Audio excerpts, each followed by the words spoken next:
Roland of Great Britain, the gold, the silver, and the bronze. And they just missed the world record. 8:05.51, still another Olympic record. What a beat. I was in Nauru, and I used to go about 10 kilometers to school, primary school. So luckily I was the bell ringer, so I'm the one who was controlling the bell. So I used to run very early in the morning and in the evening so that I can get the bell so that people can get inside the class. When you have money, you have many friends.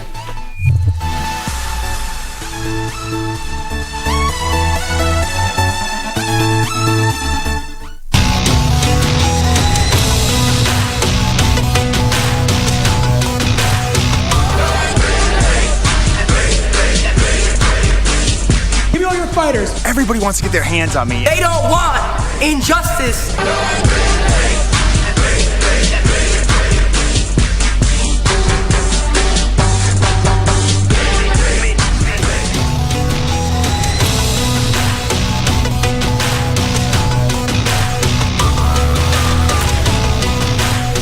Ili kupata sikiza tune hii ya mshauri wa mwaka wako, bonyeza *811*816#. Kila kizaliwacho huja na heri. Kila kizaliwacho huja na baraka, mwanga na matumaini. Maana kwa ajili yetu mtoto amezaliwa, tumepewa mtoto mwanamume, na uwezo wa kifalme utakuwa begani mwake, naye ataitwa jina lake Mshauri wa Ajabu, Mshauri wa shida zako. Ili kupata sikiza tune hiyo ya mshauri wa mwaka wako, bonyeza *811*816#. *811*816#.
Good afternoon to you. Thank you so much for joining us here on KBC Channel 1 Lunchtime News on this 18th day of December 2021. I am Nisi Imano. Our sign language interpreter is Anwangeshi. Many thanks for joining us. Now, rescuers have retrieved 2 bodies from the collapsed building in Makeji, MURANG'A County. Authorities believe there are 6 more people trapped beneath the rubble of the 4-story building which collapsed on Friday afternoon. Initial findings point to the use of substandard building materials used in the construction of the hotel. Authorities are working round the clock to retrieve those trapped beneath the collapsed block hotel. 2 bodies have been retrieved from the rubble. Efforts by a multi-agency rescue team to dig into the concrete and reach those trapped are underway. Hii mjengo kama mwenyewe amekuwa ameajiri wale watu wako na ujuzi, hao ndio wangebeba hiyo mzigo. Maana kawaida kama yeye ni asili kama engineer, nyumba kama hii kianguka, kuna ile professional liability unachukua insurance. Sasa mwenyewe angeweza kulipwa. Lakini sana sana unapata Wakenya wale wako na pesa hawakubali kutumia professionals. Unaona Mkenya anataka kutumia architect, anataka kutumia engineer, na ndio umeona mijengo mingi Kenya inaendelea ikianguka. The building collapsed at around 2 p.m. on Friday, burying 8 plumbers. Area leaders are now demanding action against those who authorized the use of substandard building materials. Nyumba inajengwa unapata columns zimeanguka chini zote. Pia unapata kama hizi slabs na slab mingi zote zimeanguka zikakaa kama chapati. Sio, kwa hivyo ni kuoneshana ile kakota ilitumika hapa, zile chuma zimetumika hapa, sio chuma zile zinafaa. Na kwa hivyo sasa kama mwenyewe hakutumia ama professionals, hiyo yeye ndio atakabeba hiyo gharama. Kama kuna vifo zozote, hiyo ni gharama ni kwake. If you look at this structure, uangalie chuma imetumika. Kuongea ukweli, hata kama mimi sio engineer, vitu zingine sio lazima ukuwe engineer. Ile NCA kuongea ukweli wamelala kwa kazi yao. Kwa sababu ukiangalia chuma ambayo imetumika, hata kama hujui maneno mingi ya mjengo, unaona kulikuwa na kasoro. Lakini this is not the time to point figures because already rescue mission is ongoing. Na pia ningetaka nipongeze sana watu wa KDF na wale watu ambao wanasaidiana nao, NYS and the rest who are currently here trying to rescue those people who are already trapped inside there. According to MURANG'A County Police Commander Donatha Kiplagat, a roll call conducted indicated that 58 people were working at the construction site when the building collapsed. 2 of the workers removed from the rubble are alive and were taken to Thika Level 5 Hospital. For Lunchtime News, I'm Gladys Mongai. The government is keen on ensuring all critical government projects are completed before the end of President Uhuru Kenyatta's term. Rift Valley Regional Commissioner George Natembei says this is to uphold the president's legacy. Speaking in Kericho while inspecting the construction of Kericho Interchange and the 1.2 billion Kamunga water project, the Rift Valley Regional Commissioner George Natembea called on contractors to ensure completion of all projects within the stipulated time. We had issues with other contractors. They can't move even if the government owes them 1 million shillings. And we are saying those are never the terms of the agreement. The government gives out agreements, contracts, tenders to contractors who have the technical competence and the financial capacity to deliver on those contracts. It's not a must that the government pays you in order for you to deliver government work. The example here is lauding the contractors who are working hard to see completion of their projects on set timelines despite not being paid in full. The regional commissioner revealed that the government was working on ensuring those contracted on government projects are paid by March next year.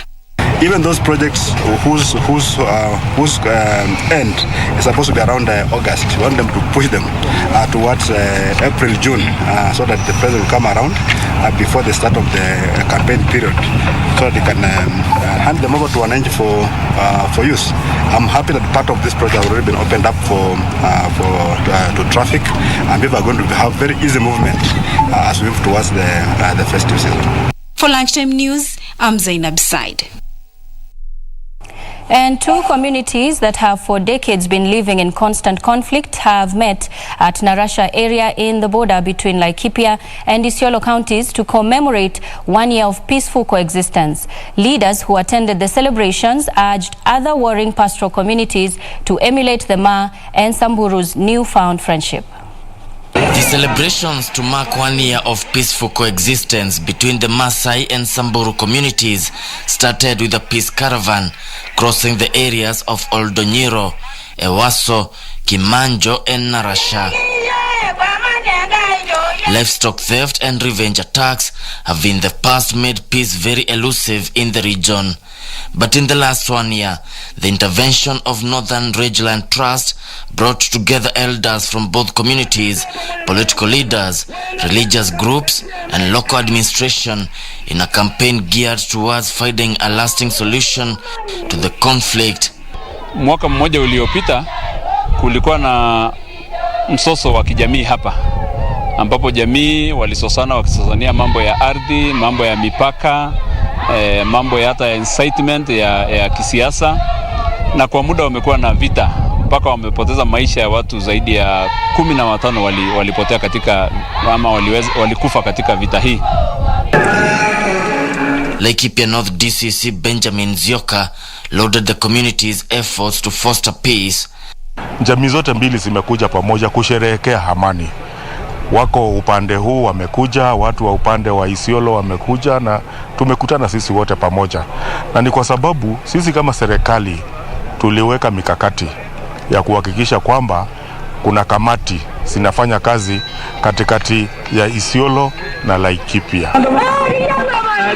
Laikipia North MP Sarah Korere challenged county governments of Isiolo and Laikipia to invest in water projects to reduce conflicts over scarce resource. Na hapa tumeweza kupotesha maisha mingi sana na pia mifugo wengi tumeweza kupotesha, lakini kwa mwaka karibia moja sasa wazee wa pande zote mbili wakifadhiliwa na shirika la NRT wameweza kufanya jitihada kulete jamii pamoja na kujaribu kuondoa huo uhasama, na pia leo imefika kilele ambazo jamii zote zimekutanishwa. Kwa karibia miaka 2 hapa hata kuvuka mpaka huu kwenda upande hili ilikuwa ni ngumu. Kevin Washira, Lunch. Members of Parliament have been called upon to use CDF kitty funds appropriately to make sure Kenyans benefit from the fund. Narok North MP Moitalel Olekenta argues that it is time the CDF kitty was increased from 2.5% to 5% to improve its impact. The Constituency Development Fund has been hailed as a game changer in the entrenchment of development in the country. Stakeholders, however, say the fund can achieve much more if it reviewed upwards. Juzi tulisema tunataka CDF iongezwe kutoka 2.5% mpaka 5%. Kwa sababu gani? Hii pesa tunapata ni kidogo sana, tunataka tuongezewe ndio tuweze kufanya kazi ya maana. Members of Parliament to whom the fund has been bequeathed have been urged to ensure the fund is prudently used. Kama hii mwaka jana imepita, tumepea constituencies, kila constituency about 137 million. Na hiyo 137 million ndio inaenda kujenga miradi mingi katika shule, katika miradi ya usalama. Request for a bus. The leaders were speaking in Narok County during an inspection tour of CDF projects. Jacqueline Masharia for Lunchtime News. And in KAJIADO County, hundreds of residents in Enkorika and KAJIADO Central have welcomed the construction of a modern bridge on one of the roads in the area. The locals say they have undergone untold suffering in the past, and dozens of people have been washed by floods while trying to cross the river. The residents say during the rainy season, patients have had to go without medical care. School children remain at home, with dozens of families going for days without food. They say crossing KAJIADO River has been a dangerous affair. Peleni wakati hatukuwa na daraja, mvua ikinyesha na hii maji mto itiririke, inakuwa ni shida sana watu kuvuka, mifugo kuvuka. Hata saa nyingine imechukua watu wengi sana, maji inakuja inawabeba. To save the situation, the Kenya Rural Roads Authority stepped in and put up a modern bridge at a cost of 87 million, ending the residents' miseries. Tunaweza sema hii serikali yenye imekuja kutupea hii daraja imekuwa msaada kwetu sana na imekuwa wa manufaa kwa jamii ya Dallas. The locals have expressed optimism that the bridge will boost trade and improve their livelihood. More than 200 trucks use the road in transporting sun, livestock, or farm produce to various destinations. The Roads Authority urged the local community to safeguard the bridge from vandalism. For Lunchtime News, I'm Rahma Shanko. And in the political scene, preparations are in top gear in the Orange Democratic Movement to form a coalition with the ruling Jubilee Party and other like-minded parties ahead of the general elections. ODM Party Chairman John Badi says the import of Tuesday's special sitting is to amend Political Parties Act to create provisions to allow corporate membership of political parties. Speaking in Uriri, Migori County, Badi said ODM party is banking on Parliament to fast-track the enactment of laws which will aid their efforts to form formidable alliances ahead of 2022 general elections. The ODM party chairman added that they plan to work with like-minded parties in the Azimio la Umoja coalition, which shall sprout from the planned amendment. You that we are going to pass a very important bill in Parliament, amendments to the Political Parties Act, which is going to create provisions to allow for corporate membership of political parties. We are creating Azimio la Umoja movement as a coalition party very soon. Raila Odinga announced the launch of the same. Now we are converting very soon that party to a coalition party where ODM will be corporate member of that party and other like-minded parties like Jubilee. We want to make sure that that is passed in Parliament. Those who are opposing that bill, we are saying, wait for us in the National Assembly on Tuesday and Wednesday. The ODM MPs are banking on their Jubilee counterparts to attain the required number for amendment to sail through. Rongo MP Paul Abur exuded confidence MPs supporting the Azimio la Umoja movement will turn up to support the amendment. Elsewhere, Kisii County Deputy Governor Joash Maangi has ditched Deputy President's UDA party and vowed to mobilize for Azimio la Umoja movement. Speaking at a funeral in Siaya County, Maangi exuded confidence Raila Odinga will be the next president. Mimi ni gavana wangu Ngwai. Tukakaa chini, tukajiuliza, papa ni mtu yetu hapa Nyanza. Watu wengine ukiangalia, they are organizing themselves to vote as a block to protect their own. Sasa sisi kama watu wa Nyanza, why can't we also protect our own? And our own is none other than Raila Amolo Odinga. Kevin Washira, Lunchtime News. A research group from the University of Nairobi's Faculty of Medicine has found that Kenyans are choosing unregulated and potentially dangerous tobacco and traditional oral stimulants despite safer alternatives being available on the market. The research further showed users who choose modern and science-backed tobacco-free nicotine products like pouches and nicotine replacement therapies had the lowest exposure risk to cancer-causing chemicals. A new report titled Review of the Risks and Toxicants of Smokeless Tobacco, Areca nut and heart products available in Kenya is the first major analysis of the health risk of traditional tobacco and oral stimulants available in Kenya. The research compares the risk profile of traditional tobacco and different oral stimulants used by Kenyans that are available through legal and unregulated channels. We need Ministry of Health on board. We need the scientific community on board to try and regulate these products for their consumption. In particular here in Kenya, The research showed that the risk profile of modern tobacco-free nicotine products was found to be significantly lower than other traditional tobacco and oral products. Data for more studies and more research on these products that are being used among Kenyans. And we are calling for Kenyans to stop using these carcinogenic products. Thank you. The report includes several recommendations. A rallying call has been made to enlighten Kenyans on the risk of tobacco use as well as exposure to cancer-causing chemicals. We need Ministry of Health on board. We need the scientific community on board to try and regulate these products for their consumption. Ruth Wamboi for Lunchtime News.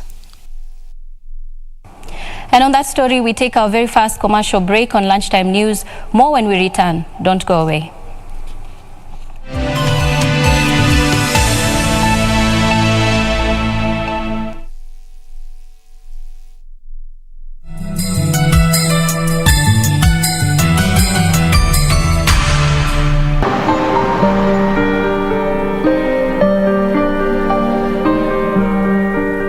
Think about this for a minute. There's nothing to think about. For many years, for most of my life, in fact, I have been resisting the urge to take someone's life. I think it'd be easier to start at the end, which is here.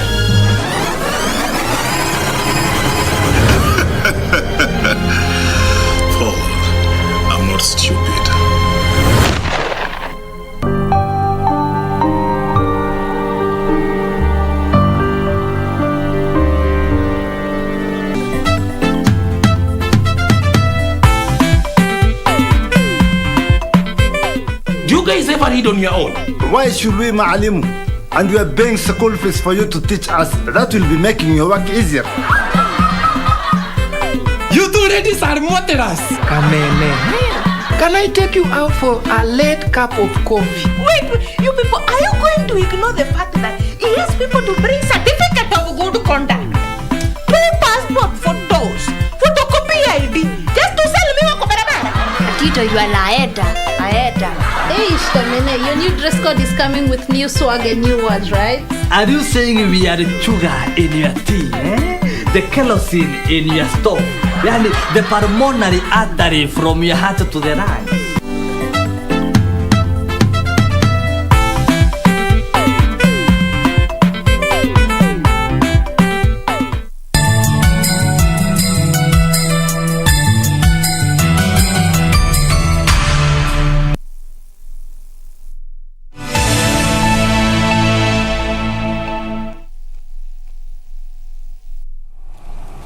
Welcome back. Thank you for staying with us. You're watching Lunchtime News.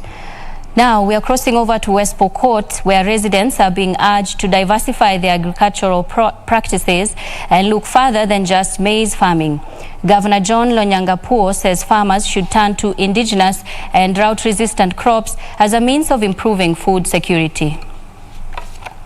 Showground, West Pokot Governor John Lonyangapuo said the farmers are used to maize farming, which has often been negatively affected by unpredictable weather patterns. Now na wahisani wakuja watujengee mega dams on these big rivers yenye inamwaga maji tu kienda running free to Lake Turkana na zingine zinaenda Lake Victoria.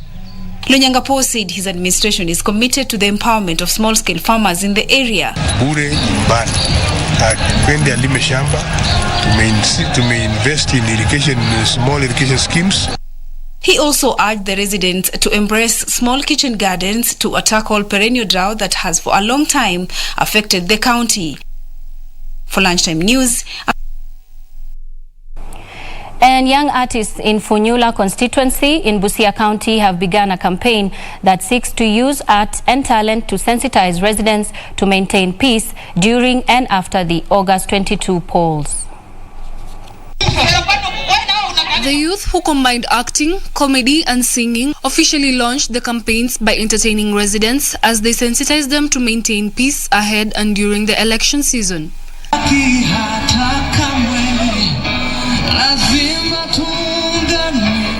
Led by Faith Mangeni, the group artists urge residents and especially the youth not to allow themselves to be used by politicians to disrupt peace, but instead use their talents to entertain politicians to get an income. Kama unajua kuimba, unaweza tunga wimbo ambao unaweza imbia mwanasiasa na ikwe ya kuelimisha, si ya kufanya watu wapigane wafanye nini, and in that you will be paid. That is satisfying your needs. They lauded preparations by NGCDF Funyula for creating public awareness and supporting talent among the youth.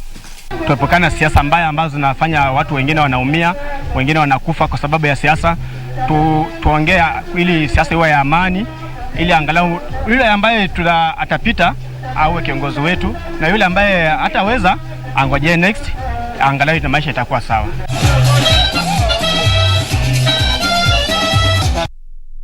In Isiolo County, a new lobby group has been established in Isiolo County with the aim of conducting civic education among residents on the importance of voter registration. The lobby group secretary Moses Kinoti says many youth declined to register during the last mass voter registration exercise, a perception they are determined to change. Comprises 40 members from Wabera, Bulapesa, Burat, Ngaremara, Chari and Cherab wards say it is committed to ensuring all Kenyans exercise their democratic rights at the ballot. Tumeamua kufunza jamii yote ya Isiolo kwa ujumla kwa sababu ya upigaji kura, ili tusiweze tena kupiga kura kwa njia mbaya ile ambayo tumeishi kupiga. They said they will vet leaders looking to retain their seats by assessing the development scorecard. Muhimu wa hiki kundi yetu ni kuangalia viongozi wetu wa Isiolo na wale wote wataelektiwa 2022 ile kazi wanakuwa wanafanyia wananchi. tutaangalia manifesto yao ya kila mwananchi, tuone ikiwa hajatimisha ile mambo alikuwa ameambia community atatimisha, hiyo mtu tutaendelea kumzunguza na tunjue kazi yake ni nini katika community. Kuna mambo mingi ambayo walitarajia kufanyiwa na hii serikali ambayo tuko nayo sasa hizi haijafanyika, na hiyo mambo tunataka kuhakikisha kwa hii serikali ambayo inaingia 2022 tutafuatilia yale yote ambao wataahidi, tutahakikisha kwamba yametekelezwa. The lobby group secretary noted that most youths declined to register as voters during the last targeted voter registration exercise, hence the need for such civic education. Wakati IMBC walikuwa wanaregister watu wengi hawakujitokeza kuregister, wachache ndio waliregister. Kwa hivyo tutafundisha tutaelimisha kuhamasisha wale ambao wameregister jinsi ambavyo watatoka kupiga kura, kwa maana wengine wameapa watapiga kura. The group will interact with locals, asking them about the kind of leadership they desire and how the right to leaders can be voted into office. Jacqueline Masharia for Lunchtime News. Traffic officers in Embu County have been urged to remain vigilant in ensuring road safety measures are followed by both pedestrians and motorists. The officers have been urged to crack the whip on people who may take advantage of the festive season to break the law. Embu County Commissioner Abdullahi Galgalo warned that no one will be spared as authorities move in to reduce road carnage caused by careless driving. Boda operators have also been urged to follow the law, as the law enforcers will not spare them either. Tumepanga mikakati ya kutosha kuhakikisha kuwa tutakuwa na usalama wa kutosha hii wakati watu wetu wanaweza kusherekea, kujivinjari na kutembeleana bila hofu, bila dharubu. Salama. Tungependa kupoteza mtu hata mmoja kwa sababu ya ajali ya barabarani. Galgalo has appealed to members of the public to raise an alarm whenever they spot cases of indiscipline on the roads and any other activity that breaks the law. Salama ni jukumu la kila mtu. So kama kuna jambo lolote ambalo linaonekana huenda ikawaleta taharuki, ningelipenda kutoa mwito kwa wananchi wetu kama vile walivyofanya siku zote, watupashe habari ili tuweze kuchukua hatua haraka iwezekanavyo. Parents have also been urged to take time and talk to their children who are on holiday, with Galgalo noting they cannot abdicate their parenting role by leaving it to the teachers. Galgalo further warned residents of Embu not to let their guard down and follow MOH COVID protocols, especially in the view of the new COVID variant, which is even more contagious. Bado tuko na hili janga la corona, hasa ile ambayo tunaita Omicron, ile wave mpya ambayo imeanza, na maintain ile tunaita social distance na hasa magari za abiria. Unajua mambo mengine haya tunafanya si kwa sababu tunaridhisha serikali, ni kwa manufaa yetu sisi kama wananchi.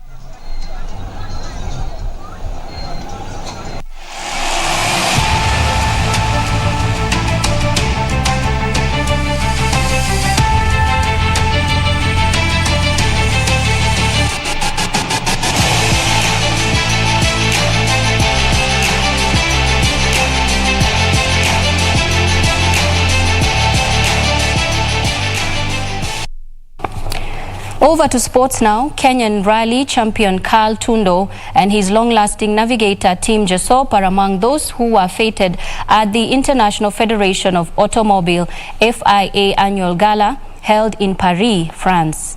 The duo was awarded trophies as the 2021 FIA Rally Championship Drivers and Co-Drivers Champions. Tundo and Jesop won 4 out of 6 events in the FIA Africa Rally Championship to top the final continental standings with 120 points. Africa Conquers the Elegance organizer Bob Devoir was also honored for his contribution to sports during the awards gala.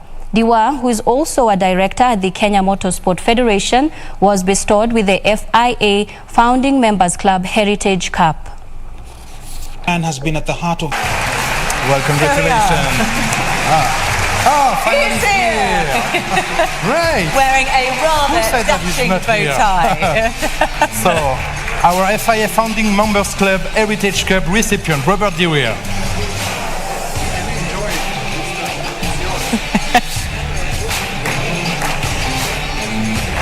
Huge congratulations there to Robert Dewey.